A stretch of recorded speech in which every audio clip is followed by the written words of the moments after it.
Are you struggling to make gains in the gym? Are your weights more stagnated? Did you start progressing very well and all of a sudden you've been stuck on the same weights, not making any progression, not building the muscle you want, or even losing the fat? Well, I'm Christian Williams, Global Transformation Coach, and in today's short video, I'm going to teach you a little bit about progressive overload, give you some strategies that I use with my clients to ensure they not only progress, but they keep progressing throughout their transformation journey. Stay tuned. If you haven't done yet, subscribe to this channel, like this video, share this content. This content is for you.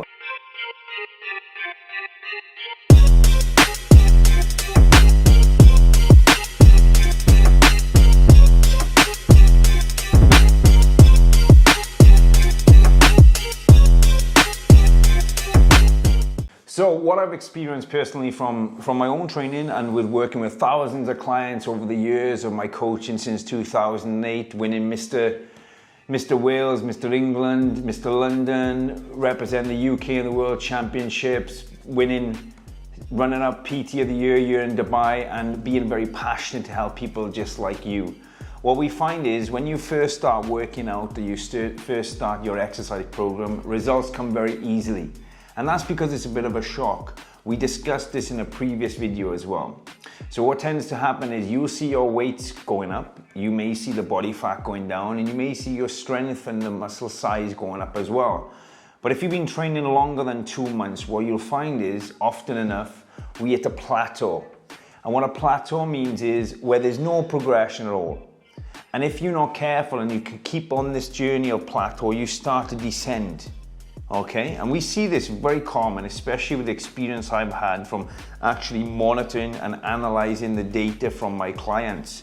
So what we do is we structure in a way that we can keep progressing on a linear, meaning from start to continuum, we going up. There's no backing off the weights, there's no losing muscle in terms of there's no progression, there's no lack of progression in the muscle and even the fat. And how we do that is structuring a tactic called a deload, okay? And what a deload week is, or day, whatever you want to call it, month, depending on the protocol and the principle of what you want to achieve. But a deload is essentially where we take a little bit of a back step, we take 1 step backwards in order to take 2 steps forward. But to show you and explain what I mean by a deload, I need to use my whiteboard. Okay, so as you can see, we have a whiteboard here, and on the bottom we have duration. Now this obviously in this scenario, let's call it weeks. So week 1, week 2, week 3, week 4. And then on the left hand side, we have progression. And in this particular topic, because we told them about weight progression in terms of numbers lifted in the gym, we're gonna go kilograms, 10 kilograms, 15 kilograms, 10 kilograms, hypothetically for argument's sake, okay? Now obviously this would depend on how long you've been training. Some people, when they first start training, they can continue on without seeing any form of plateau. But usually what we see, especially more the advanced lifter, when they come to certain numbers where they find they're coming close to their potential, it's very difficult. So this is what we do. Let's say week 1, you start on 10 kilograms. This represents a weight that you used on week 1 in a particular exercise. So let's say it's a chest press. 10 kilograms, okay? Week 2. We aim for 15 kilograms and then we do the same amount of reps. Obviously it's a progression. Now again, this is hypothetically, I'm not saying that your numbers are gonna jump up this high, but just giving you an example of what we see. Week 3, we jump up to 20 kilograms. So a little bit more, same amount of reps, the body's getting more adaptive, and the principle of overload by going heavier every week, what you're gonna be doing is putting more demand on the body. The body's going to create the adaptation it needs in order to grow, in order to build strength, to make the exercise easier. Once the exercise is easier, if you don't go harder again, you plateau, you don't progress. So we challenge the weight. We go week 4, we go into 25, okay? And we're going to go up again, week 5, we go to 30. Now this is where usually from client to client, I start to see a decline. Sometimes, okay, clients may plateau around here, and you can tell the symptoms because they're tired, they don't have the motivation, they feel fatigued, everything's aching, okay? And then what tends to happen, if they keep training, they start to decline. And usually they might go back to like this weight here, like around 25. For example, if this was a 30 kilogram weight, okay? So this is what we see. So what we do is we know this is a recurrence because I work with many clients and obviously I'm an athlete myself. So what we do this week, okay, this is where we come in and this is where we take that deload, okay, deload, okay, and we deload the weight. So instead of us lifting all this weight, we go light. We play around with the rep range, we push the reps higher. We maybe, instead of training 5 or 6 times a week, we train 3 times a week or even take a week off completely. It's a very good time to structure a vacation in, do some deep tissue massages, some swimming, a good recovery, and even off the diet. This can be the same for fat loss. Sometimes you hit the plateau where you're not losing. It's good to take a week off, enjoy some food, allow the body to go up and then get back onto it. So what we do is we know that you can lift this weight because you did, but we also want to progress. So what we do is this weight, the 25 kilograms, okay, has proven quite easy for 6 repetitions, okay? So, and this is proven quite easy for 6. So what we do, not easy, but that's the weight we use. Rather than start at 30 on the deload week, we start when we come back from the deload week after taking a week recovery, minimizing the training, minimizing the volume, you know, playing around with the foods, pushing the calories higher or lower depending. We start on 25 and we go for 6. Knowing quite well we can do 25, but then the week after, when we're on week 7, we're gonna go to 30, which we know we can do. Week 8, we're gonna go maybe to 35. Week 9, we're gonna go to 40, for example, okay? So on the grand scheme of things, as much as we take in 1 step backwards, when we look at the linear progress, we're progressing up. And this can continue on and on and on and on, okay? Now what you're gonna ask myself, and it needs to continue on, because the reason being, in order to create stimulus and progressive for overload, for the adaptation to build muscle and strength, we need to be doing a little bit more than we did last time.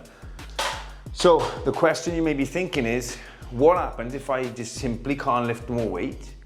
Or what happens if I run out to the gym, there's no more weight in the gym, there's only 30k dumbbells for argument's sake?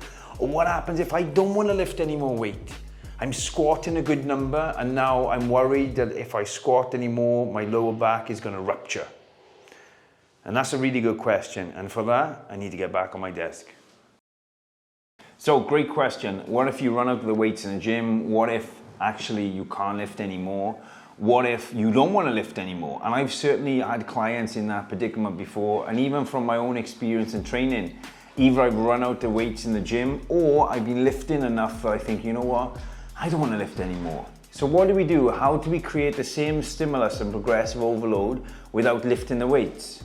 And what I will tell you, there's many ways to skin a cat. It's not only about the weight. There's many ways to create progressive overload. We can lower the rest in between the sets. We can increase the duration that the muscle's under, the time and the tension the muscle's under with the same weight. We can obviously push the reps higher, which is going to create more of a progression because now you're doing more reps with that weight. And what I tend to do is when I work with clients, I get them to a certain number in terms of progression where they strength that I think they're more than capable of achieving, because you need to be lifting decent amount of weights to stimulate the fast twitch fibers. That's a given. You're not going to do it with light weights unless you're a genetic freak and you're stimulating sarcoplasmic hypertrophy, but that's for another video. In the purpose of this video, talking about progression overload, what I do, and with my own training in particular, many clients, is I do what I just discussed. I pyramid the weights up gradually. After the deload, what I then do is I play around with the duration. So for example, 1 week I may do 50k dumbbells and I may go up and down at the same speed. So that is 1 second up, 1 second down. That's a 2-second repetition, 6 reps, that's 12 seconds in total. The following week I might use the same weight, but I might lower for 3 seconds and lift for 1. So each repetition is actually 4 seconds. 4 times 6 is 24 seconds. I just kept the weight the same, but I doubled my duration of time that I was lifting the weight. And in the following week, what I may do, I might lower it for 3 seconds. I might squeeze at the bottom and hold for 2 seconds and lift for 1. And that way, again, I'm adding another 2 seconds onto that lift, which is increasing the duration by another 12 seconds. And just to give you an example of what I mean, I'm gonna watch the video, I'm gonna explain to you with the video exactly what I'm doing. And I did this just a few days ago, so then you can see what I'm talking about. All right, so let's play the video. So I go down with the weights, look, I push the weights up. As you can see, I'm coming down very slow. I'm holding at the bottom, then I'm powering up. I'm coming down very slow, I'm holding at the bottom, and I'm powering up. So what I'm doing here, I'm maximizing the time and attention. I got 50K dumbbells in my hand.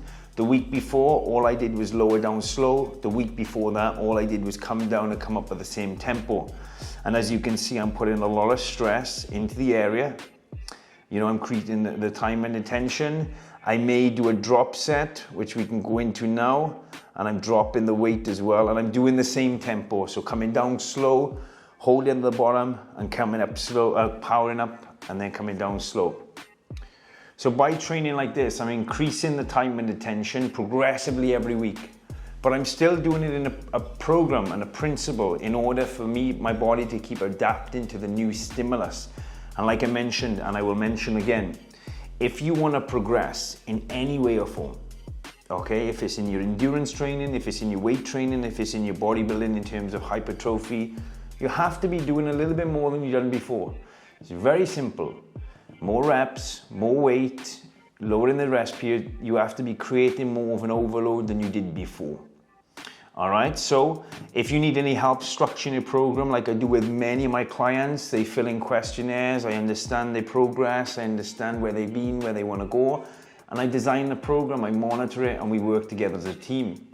If you haven't done yet, subscribe to this channel, share this video. I hope this content helped, and I hope it helps you. And remember, in order to progress and stimulate the muscle, you have to be lifting a little bit more or creating a little bit more intensity than you've done every single time. All right, comment below, let me know any plateaus you've stuck, what you think of this, and if you need any further help, I will always be happy to help. #BullMode.